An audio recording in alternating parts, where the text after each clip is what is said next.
အားလုံးပဲမင်္ဂလာပါဒီနေ့ကတော့ဒီဂျပန်နိုင်ငံမှာဘယ်လိုမျိုးcopy ဆက်လေးနဲ့ပေါ့နော် copy စာရွက်လေးထုတ်မလဲဆိုတာနဲ့ပတ်သက်ပြီးတော့sharing လုပ်ပြပေးသွားမှာပဲဖြစ်ပါတယ်ဒါလေးကတော့ copy ဆက်လေးပေါ့နော် copy ဆက်လေးတွေကတော့ convenience store ဆိုင်နေမှာလည်းအမျိုးမျိုးရှိပေမဲ့ဒါလေးကတော့ရုံးမှာသုံးများတဲ့ဆက်လေးနဲ့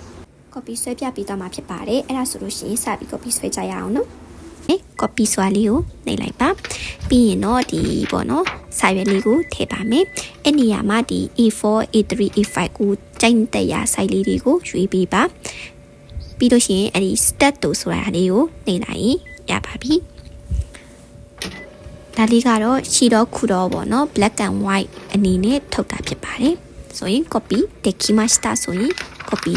စာရွက်လေးရပါပြီ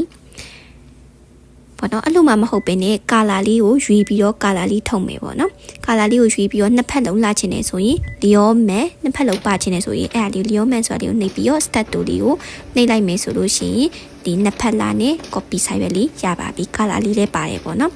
ဒါလေးကတော့ဂျပန်မှာဘယ်လိုမျိုး copy ဆွဲမလဲဆိုတာကိုမျှဝေပြီးသွားတာပါဒါကြောင့်မလို့ဒီလိုမျိုး copy ဆက်လေးတွေကိုတွေ့လို့ရှိရင် copy ဆွဲတတ်သွားမယ်လို့ညွှန်လင်းပါတယ်အားလုံးပဲဒီနေ့ sharing လုပ်ပြပေးသွားတာလေးကိုလိုက်မယ်လို့မျှော်လင့်ပါတယ်ကျေးဇူးများချစ်တင်ပါတယ်